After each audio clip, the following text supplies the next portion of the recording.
Pogruok e kind Jaramogi Oginga Odinga kod Jomo Kenyatta bang' Kenya yudo loch ne ok en mana pogruok mar paro kende. Ne en pogruok ma nenore kuom timbe, chike kod gik manotimore mane otayo historia mar piny Kenya. E higa mar 1958, Odinga ne otamore donjo e telo e bwo loch mar sirkal mane odhi tayo bang' ka Jo-Ingresa oyie gonyo Kenya thuolo ka ok ogony Kenyatta mane otwe e jela e gweng' mar Lokitong. Nowacho niya, ka ok owe Kenyatta to onge loch. Tim makamano nomedo Kenyatta huma kendo ji nochako nene kaka jatelo mang'ongo manitiere gi sir. Ma ne omiyo ogony Kenyatta mi bang'e obedo ker mokwongo mar piny Kenya. E ywaruok mane nitie e kind jokanyo mag Kenya African Union kata KANU, Odinga ne okonyo e choko ji mondo oriw lwedo Kenyatta ka oweyo chien jotelo marowere mane osomo e pinje mag Ulaya kaka Tom Mboya. Notimo kamano nikech nong'eyo ni Mboya notudore gi Amerka to en notudore gi Soviet Union kod China. Oginga ne neno Kenyatta kaka jal ma onge gi tudruok gi pinje maoko, omiyo nosire lwedo. Kata kamano, bang' yudo loch, Odinga ne neno ni Kenyatta ne ok odwoko lwete kaluwore ni kar siro kendo jiwo Odinga, Kenyatta owuon ema ne kedo kode. Weche manokelo tungni e kindgi ne thoth. Ne gin paro mar Odinga mar socialism. E chak higni mar 1950, Odinga ne wuoyo ayanga kuom yie mare kuom socialism kaka yo mar golo jo-Kenya e dhier. Puonj mag Karl Marx ne omulo pache ahinya kendo ne okedo sirkal mondo opog mwandu kaka lowo e kind oganda maonge nyalo. Tudruok mar Odinga gi Eastern Bloc mane oting'o pinje ma socialist, mopogore gi paro ma Kenyatta ne nigo mar riwo lwedo pinje mag Western Bloc, nobedo kelo pogruok e paro mane nitie e kindgi. Jaramogi ne ogero winjruok gi pinje mag socialist kaka Soviet Union kod China mane ochiwo pesa mag somo kod kony mag dongruok kod kony ne Kenya e kinde mane Kenya kedo mondo oyud loch. I think those who think of me like that are very wrong indeed. I only laugh at them because they are short-minded and they don't know what they're doing. Why I appear to be pro-East is because the weight has been so heavily overweighted on the western side because Kenya has been under British and the Americans' influence here is also very strong. And in order to be neutral, I might appear as if I'm pulling the weight in order to balance it towards the east. And anybody who's seeing me just I'm pulling in order to bring the balance, they tend to think that I go east. But I am, because I must pull towards east in order to bring about the balance. And immediately the balance comes, I can only be proud to tell you that I'm an African nationalist who will always tour what I feel is right for the African people in Kenya and in Africa. Odinga, it's also suggested, reported, that you have a private army and that you've been importing arms for this army. What's your comment on that? Well, I wish I had it, but at the present moment I'm very sorry that I haven't got it. Is it true that you have been sending your supporters for guerrilla training in Bulgaria and other communist countries? Well, not my supporters.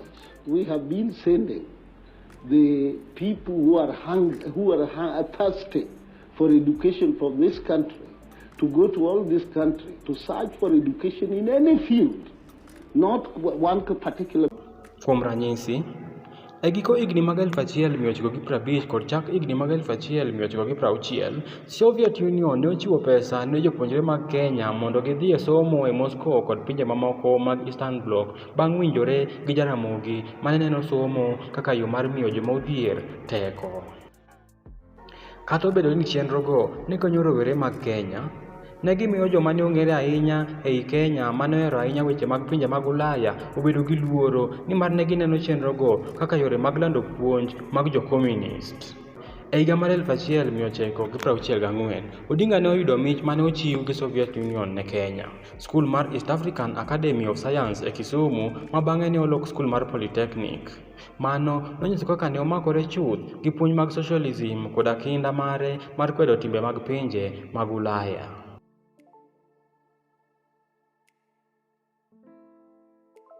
E higa mar 1964, Odinga noyudo kony kowuok kuom piny China e bwo loch mar Mao Zedong moriwo kony mar pesa ne chenro mag gero skunde mag tiegruok e weche mag teknolojia. Timno nomedo ketho winjruokne gi Kenyatta kod joma ne siro Ulaya lwedo ma ne ok ong'eyo gima China ne dwaro timo e Kenya.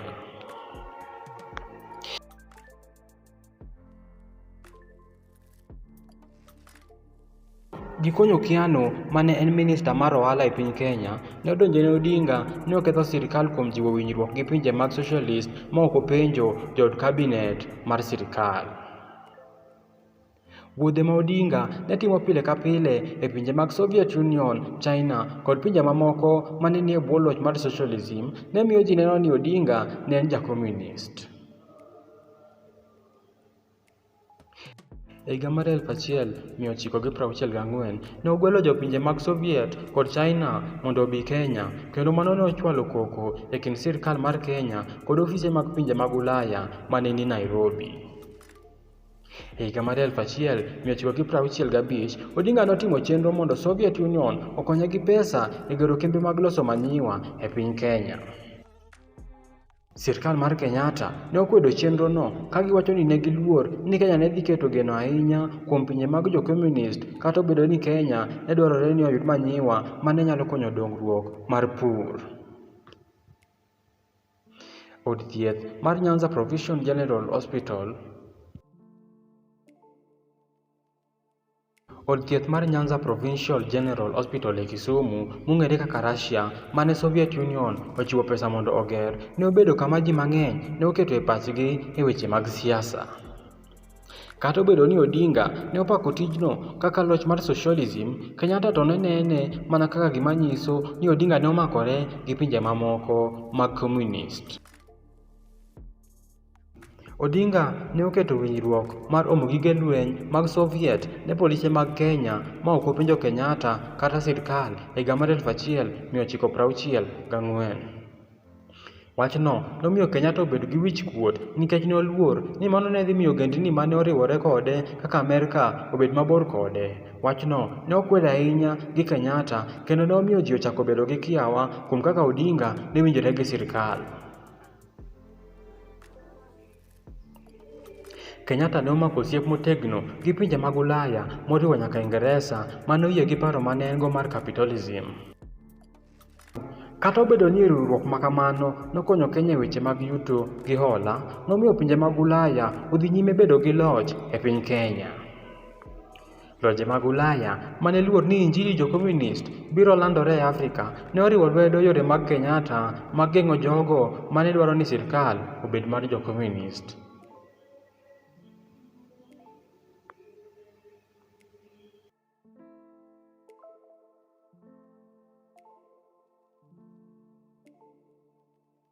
Oboke mane iluongo ni African Socialism and its Application to Planning in Kenya ne okelo tungni ahinya.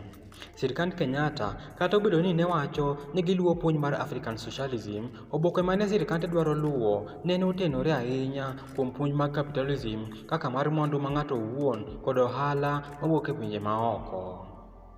Odinga ne okwedo wachno gi gero konyiso ni mano ne en miriambo. Sirkande mag pinje mag Ulaya ne neno Odinga kaka ng'at mane nyalo kenyo hinyruok negi nikech ne ok odwar ni pinje mag Ulaya odonjre gi weche mag Kenya. Ofise mag pinje mag Ulaya mane ni Nairobi ne ok dwar tudore gi Odinga kendo ne gikawe kaka ng'at mane ok owinjore obed e sirkal mar Kenya.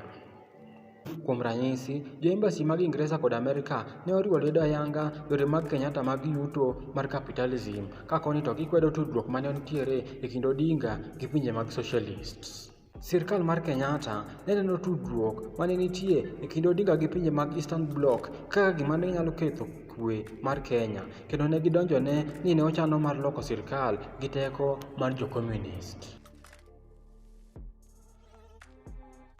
Pogo lowo ne en gima duong' ahinya e kinde kedo ne loch. Jo-Kenya mang'eny, to moloyo e Luo Nyanza kod gwenge mamoko, ne olalo lobe mag kweregi ne jo-British mane odonjo kuno. Bang' yudo loch, sirkand Kenyatta ne oloko pogo lowo obedo kaka ohala, ka gichiwo thuolo ne joma ne nyalo nyiewo lowo moloyo joma ne onge lowo to onge pesa. Kenyatta, mane omiyo Jo-Kenya singruok mar lowo ne joma onge lowo, nolokore kendo noluwo chike mane konyo mana joma nigi mwandu, moriwo nyaka joma ne gin wakoloni kod osiepene yudo lowo. Chenro miluongo ni Million Acre Settlement Scheme mane en mar duoko Jo-Kenya mane onge lowo e lowo machon nokaw gi jorochere nokonyo ahinya Jo-Kikuyu to moloyo joma ne wuok e gweng'gi Kenyatta mar Kiambu. Odinga nokwedo timno kowacho ni mano en tim andhoga ne chiwruok mar jo-Mau kod gombo mag Jo-Kenya. Mopogore gi mano, gwenge kaka Luo Nyanza, Western Kenya kod kuonde moko mag Rift Valley kama Odinga ne nigi sir motegno e weche siasa ne ok oriw e chenrono. Mano nomiyo ji obedo gi ich wang' kendo mano nomiyo ji ochako wacho ni oganda mar Jo-Kikuyu ne idewo moloyo Jo-Kenya moko. Bang' yudo loch, Kenya noweyo bedo gi sirkal mar bunge mi obedo gi sirkal mar ker. Lokruok mane otim e higa mar 1964 ne oketo teko mar loch e lwet Kenyatta kendo mano ne odwoko chien teko mar jalup ker ma e kindeno ne en Odinga. Odinga ne neno ni okang' mane okawno ne en mar nyoso tekone kendo jiwo loch mar agoko. Odinga nomedo yudo ni ok ohere ei KANU.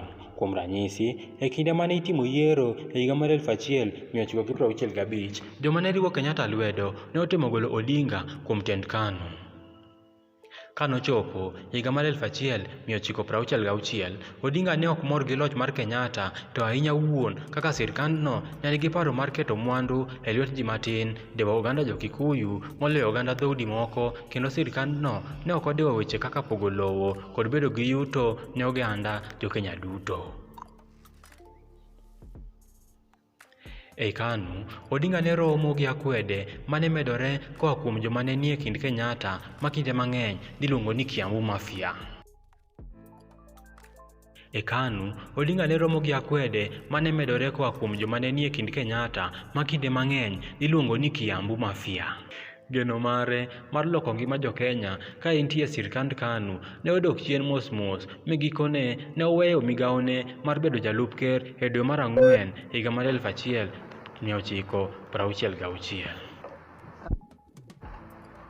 It is fairly clear that there is pressure and desire that I should leave the government. The authority concerned has, however, showed reluctance to say so openly to the public. If I thought that there was the slightest chance of putting things right from within the government, then this desire to remove me from office would not worry me, as indeed it has not done for the last 1 year. However, Wananchi, my honest opinion is that the present government has reached a point of no return. It can only do for the people the little that the underground master allows it to do.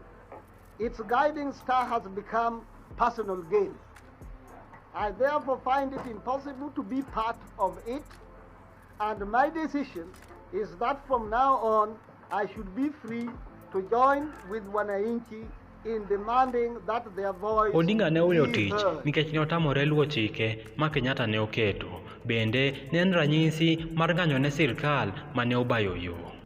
Odinga ne ochako riwruok mar Kenya People's Union mondo okony ji bedo gi paro mag socialism ka gikwayo mondo opog mwandu, otim lokruok e weche mag lowo kendo oked gi mibadhi.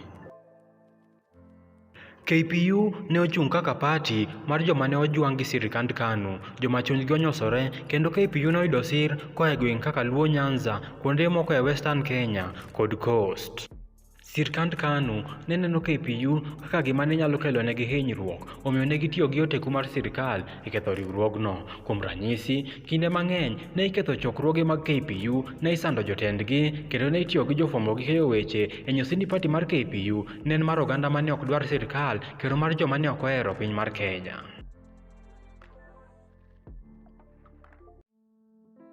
Bang' Odinga loso KPU, sirkand Kenyatta ne oloko chik mar piny Kenya mondo odwar ni jood bura duto ma oloko pati mondo odog e debe mondo oyiergi ka gichung' gi pati mane gidarieno. Chenrono ne omako Odinga kod jolupne kendo ne ochunogi e yiero moro matin mane iluongo ni Little General Election. It should be a party of collective responsibility rather than a party of personalities. Kenya must evolve a system of safeguarding interest of all wananchi throughout the country. I should also like to stress that these coming party elections should not be based on tribal grouping, regional or administrative boundaries. Our efforts to keep Kenya united would be meaningless if we were to base our decision on ethnic considerations. Individual candidates should be judged by their qualities and ability to perform their duties to the party. In approaching Kenya problems, we should be mindful of the fact that the majority of our people are still poor. KPU ne otimo maber e Luo Nyanza kama inyiso kaka Odinga ne nigi sir ahinya e alworano. Kata kamano, KPU ne ok oyudo sir e piny mangima nikech sirkal ne tiyo gi yore mag buogo ji, lando weche mag miriambo kendo wuondo ji e weche mag yiero mondo giketh humb KPU. Jotelo mag KPU kinde mang'eny ne wuoyo e wi gik mane otimore mane nyiso ni osiepe mag Kenyatta ne omako lowo mang'eny e wi joma ne onge lowo. Bang' yudo loch, ne odonjne sirkal mar Kenyatta ni ne okonyo oganda mar Kikuyu e yudo lowo, e chiwo thuolo mag yuto koda yiero joma ne dhi bedo jotelo e migepe mag sirkal. Jokanyo mang'eny mag oganda mar Kikuyu moriwo koda osiepe machiegni mag Kenyatta kaka Mbiyu Koinange kod Njenga Karume ne oyudo ber kuom lowo mane giyako kod thuolo mag timo ohala gi sirkal. Bang' yudo loch, sirkal mar Kenyatta nobedo kaka loch manyien mar Jo-Afrika mane okawo kar Jo-Ingresa kaluwore ni timbe sirkand Kenyatta ne dewo ji matin ahinya ma kinde mang'eny niluongo ni Kiambu Mafia mane oting'o Jo-Kikuyu mane gin osiepe machiegni koda wede mane nigi teko e weche siasa koda weche yuto. Timbe mag mibadhi kaka yako lowo mar Ngong Forest kod mibadhi e migepe mamoko mane ok owinjore ne okelo wichkuot ne Odinga mane oparo ni sirkal ne dhi keto dwaro mag ji obed motelo. Odinga kod KPU ne ok mor gi pogruok mane dhi bedoe e kind joma omewo ma thothgi ne gin joloch machon gi osiepe Kenyatta kod joma odhier. Nagiwacho ni Kenyatta jiwo chenro mar capitalism maketo ji manok obed jomwandu to thoth ji ok yud kony. E bwo loch mar Kenyatta, kit oganda ma ng'ato wuokie ema ne miyo ng'ato bedo gi teko kod mwandu. Mano noketo ranyisi moro ma pod mulo siasa mag Kenya nyaka chil kawuono. Akwede ma Odinga ne nigo ne sirkand Kenyatta ne omiyo obed ng'at ma sirkal ne sando ahinya kendo sirkal ne odonjone ni ne en ng'at mohero joluo moloyo oganda machielo mondo okethgo yie mar ji kuom weche mane owacho e wi dew mane sirkal dewogo Jo-Kikuyu. E bwo loch mar Kenyatta, Luo Nyanza ne otuon chenro mag dongruok. Kuom ranyisi, Kisumu mane en kama ne itime ohala maduong' ahinya e kinde loch mar Jo-Ingresa ne ojwang' yore mag dongruok, yore mag reru, nderni kod mwandu mamoko ne otere gweng'e ma Jo-Kikuyu ne ng'enyie kendo mano nomedo kelo ich wang' e kind oganda Luo. Joluo bende ne ok yud thuolo mar bedo e tije mag sirkal. Paro mar joluo kaka oganda makwedo sirkal ne owuok, ma sirkal mar Kenyatta ne otiyo gi wachno ka ginyiso ni joluo ok onego yud thuolo madongo mag yuto, mag dongruok koda mag siasa, paro ma pod dhi nyime e siasa mar Kenya nyaka sani. Odinga ne paro ni Kenya ne dhi bedo gi winjruok maber kama ji duto ne dhi yudo e mwandu koda thuolo machalre. Ne oneno yore ma Kenyatta ne telogo ne ketho paro mar bedo e winjruok achiel, ma ne en wach manomiyo ji mijing'o maduong' ahinya e kedo mondo piny Kenya obed thuolo koa kuom jowagunda. Odinga kinde mang'eny ne kwedo Kenyatta nikech nojwang'o alwora kaka Luo Nyanza, Western Kenya kod kuonde moko ei Coast. E bunge koda e twege mane ogolo e lela, Odinga ne odonjo ne Kenyatta ni ne oketo teko kod mwandu e kind oganda mar Jo-Kikuyu, kowacho ni mano ne en tim andhoga ne chuny mar Harambee mar timo dongruok kanyachiel. Jotend KPU ne okwedo kaka sirkal ne medo bedo mar loch mar agoko, kaluwore ni sirkandno ne tungo joma ne kwedo loch mar KANU kendo keto teko mar loch e bwo ker.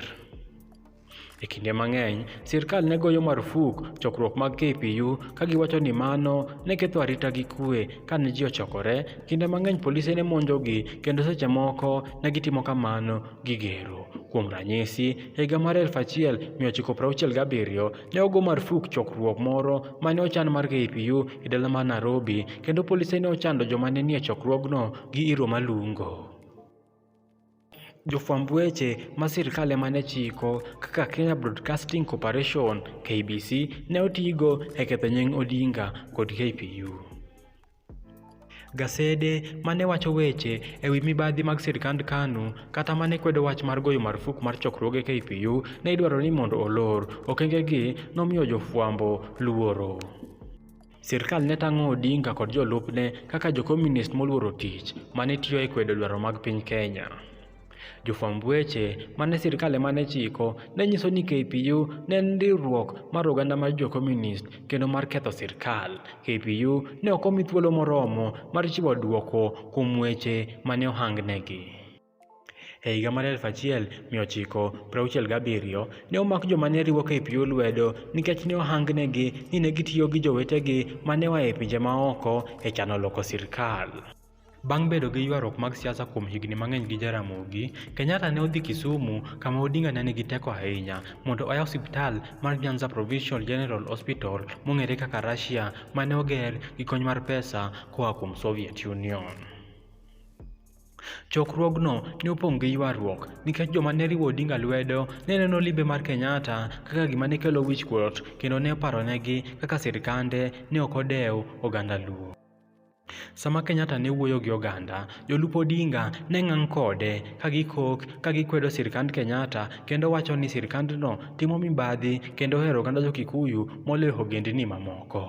Kenyatta mane iye owang' gi kaka ne orwake ne owacho ni jolup Odinga ne ok luw chik kowacho ni gin nyithindo matugo gi mach. Sema harambee kubwa alafu wale wanajifuna watetemeke. Harambee! Harambee! Harambee! Basi wananchi, mimi nafurahiwa sana nikiwa hapa kwa maana ya kufungua hospitali hii. Kama mjuavyo, hospitali hii ni msaada kutoka kwa marafiki wetu wa Russia. Nao walitusaidisha kuwa na hospitali hii, na kwa vile ilijengwa siku nyingi zilizopita, hatukuweza kuifungua hapo mbeleni kwa yale mambo hii na ile yaliyokuwako. Walakini sasa tumeona ni heri tuifungue hospitali yenyewe iwe ya kutumiwa na wananchi. Na sasa, kabla sijafungua hii hospitali, mimi nataka kusema maneno machache. Na mimi naanza kwa msemo wa Kiswahili usemavyo kwamba asante ya punda ni mateke. Asante ya punda ni mateke. Sisi tunakuja hapa kuwaletea bahati, kuwaletea hospitali ambayo ni ya kutibu wananchi, na kuna vinyangarika wa KPU wanasuputu kuja hapa na kusema maneno machafu. Mimi nafurahiwa sana kuona rafiki yangu Odinga ambaye ndiye mwongozi wa hawa watu yuko hapa. Na mimi ningesema kama si heshima ya urafiki wetu na wewe Odinga, mimi ningesema utiwe nguvuni leo.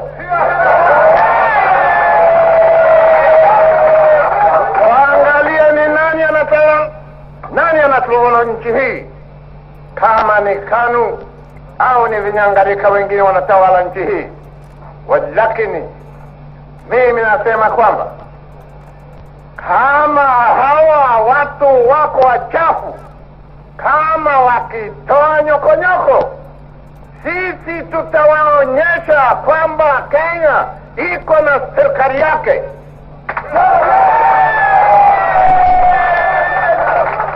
Hatuwezi kuchezewa sisi.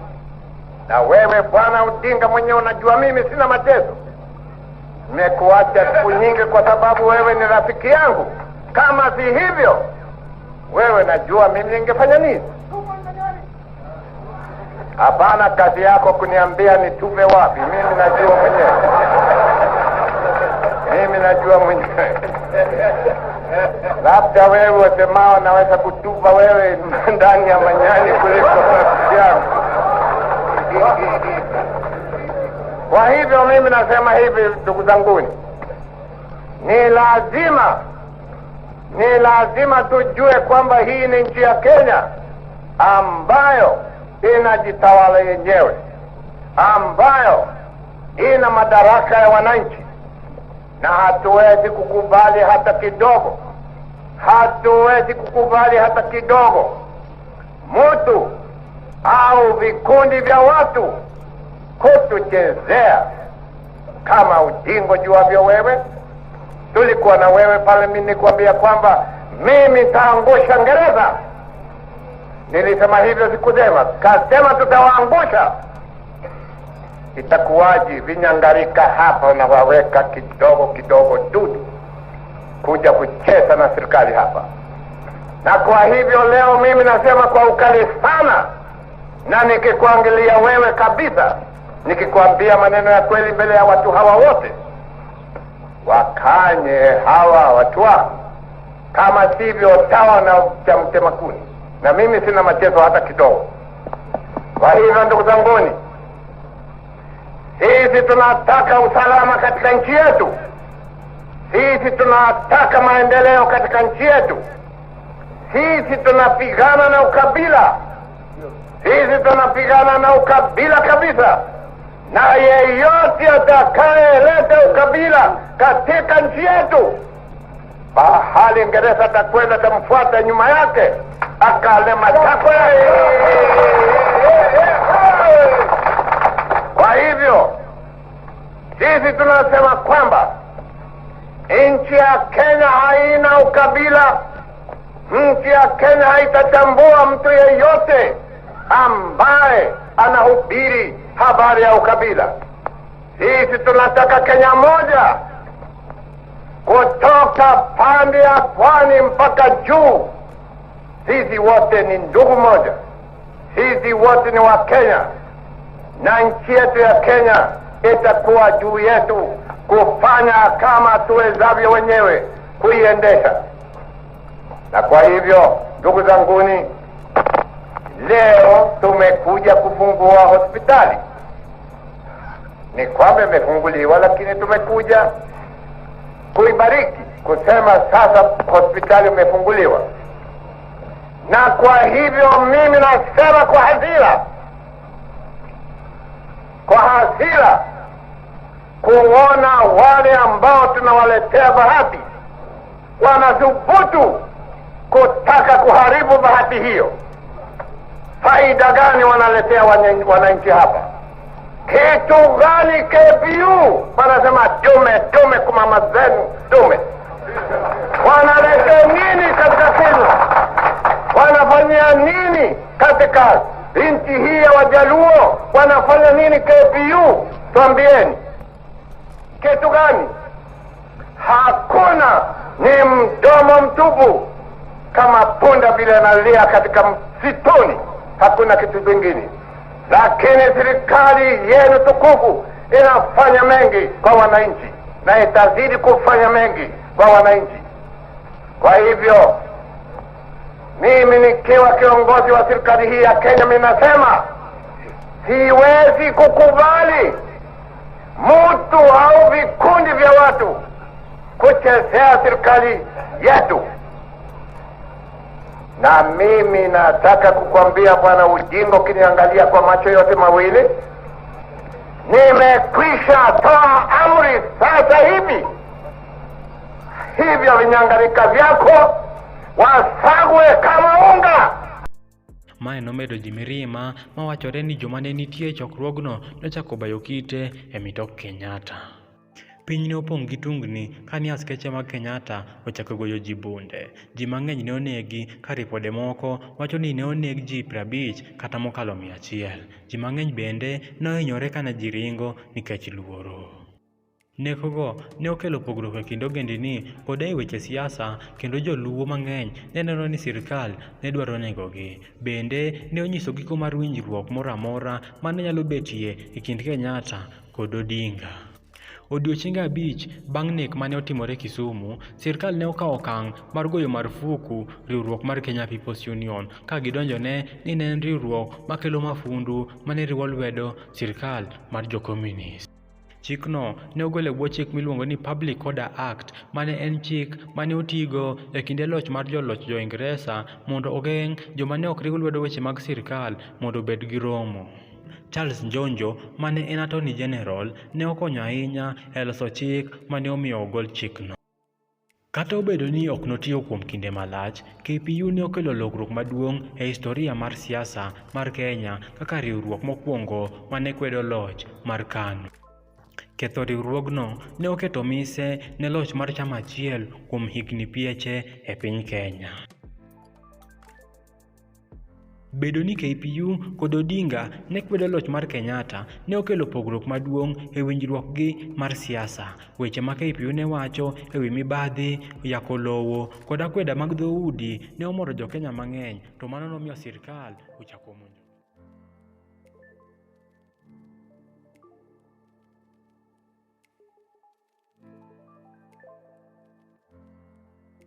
Gik mane timore e KPU ne onyiso pek ma Kenyatta ne nigo e piny Kenya bang' yudo loch mane nigi siasa mag dhoudi kod loch mar agoko.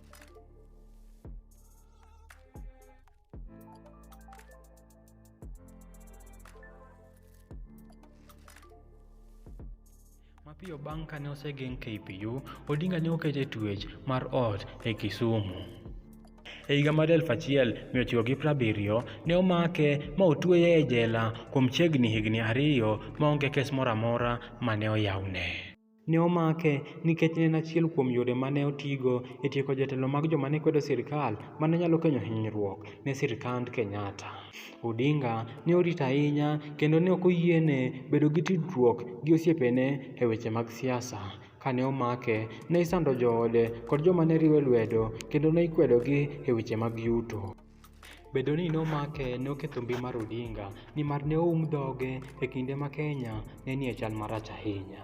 Bende ne omiyo joluo mane riwe lwedo obedo gi mirima, nimar thothgi ne neno twechne kaka tim mar sand nikech ne en jaluo.